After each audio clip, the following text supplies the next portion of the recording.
ఇదే కాదు అధ్యక్ష, రైతుల సమస్యలు పరిష్కరించడానికి శాశ్వతమైన ఒక వ్యవస్థ ఉండాలి అని గతంలో రైతుల సమస్యలు పట్టించుకునే వాళ్ళే లేకపోవడం వల్ల రైతు కమిషన్ ఏర్పాటు చేసి వ్యవసాయం పట్ల చిత్తశుద్ధి నమ్మకం ఉన్న కోదండ రెడ్డి గారిని మొట్టమొదటిసారి తెలంగాణ రాష్ట్రంలో విధానపరమైన నిర్ణయం తీసుకొని రైతు కమిషన్ వేసి దానికి వ్యవసాయము రైతుల పట్ల సానుభూతి, రైతులను ఆదుకోవాలన్న ఆలోచన ఉన్న వాళ్ళను ఈరోజు కమిషన్ చైర్మన్గా మెంబర్స్కి వేసి ఈరోజు రైతుల సమస్యలను స్టడీ చేసి ప్రభుత్వం నిరంతరం ఒక ప్రక్రియ కింద మేము తీసుకొని ముందుకెళ్తున్నాం అధ్యక్ష. ఇట్లా రైతులను పండించిన పంట, రైతులకు నీళ్లు, రైతులకు 24 గంటలు ఉచిత కరెంటు ఇవ్వాలని, చివరి ఆయకట్టు వరకు నీళ్లు ఇవ్వాలని అన్ని రకాల కార్యక్రమాలను కార్యాచరణను తీసుకొని ఇటు గల్లీ నుంచి ఢిల్లీ వరకు ఈ రైతులకు రావాల్సిన నీళ్ల మీద కొట్లాడుకుంటూ ఈరోజు ముందుకు వెళ్తున్నాం అధ్యక్ష. ఇంతకుముందే పెద్దలు ఉత్తమ్ కుమార్ రెడ్డి గారు సమాధానం చెప్పినారు.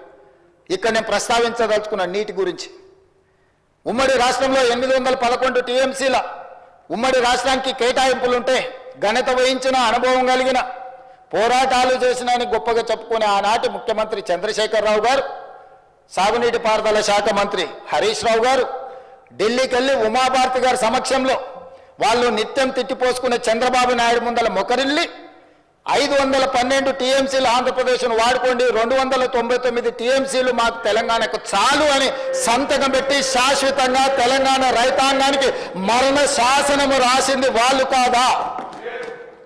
2021లో ప్రతి సంవత్సరం వచ్చి రెన్యువల్ చేసుకునేందుకు మాకు ఓపికలే, తీరికలే, ఫామ్ హౌస్ల నుంచి మేము రాలేము, పర్మనెంట్గా ఈ ఒప్పందాన్ని ఒప్పుకుంటున్నాను 2021-22లో శాశ్వత మరణ శాసనం రాసింది చంద్రశేఖరరావు గారు, హరీష్ రావు గారు కాదా అని నేను అడుగుతున్నా అధ్యక్ష. ఇవాళ మేము వచ్చిన తర్వాత వీటిని పరిశీలించి పరివాహక ప్రాంతాన్ని లెక్క పెడితే 68% తెలంగాణకు రావాలి, 32% ఆంధ్రప్రదేశ్కు పోవాలి, మాకు 70% నీళ్లను కేటాయించండి అని గతంలో చేసిన ఒప్పందాలను అన్నిటినీ తిరగ రాయాల్సిందే అని పదే ఢిల్లీకి వెళ్ళి ప్రధానమంత్రిని మొదలు పెడితే జలశక్తి మినిస్టర్ వరకు గతంలో ఉన్న మంత్రిని, ఇప్పుడున్న మంత్రిని పదే ఉత్తమ్ కుమార్ రెడ్డి గారు, నేను ఉన్నతాధికారులు వెళ్ళి కలిసి కృష్ణా పరివాహక ప్రాంతం 70% మాది ఉంది, 30% ఆంధ్రప్రదేశ్ ఉంది, నీళ్లు మాత్రం 66% ఆంధ్రప్రదేశ్ తీసుకుంటుంది, 34% మాకిస్తుంది. చంద్రశేఖరరావు గారు మా రైతాంగం పట్ల మరణ శాసనం రాసినారు, దీన్ని తిరగ రాయండి, తిరగ తోడండి అని కొట్లాడి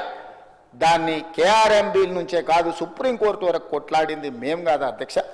మేం కష్టపడి కొట్లాడి నిరంతరం చేస్తుంటే మీ తప్పిదాలు ఎక్కడ బయట పడతావో అని చెప్పి ముందుకు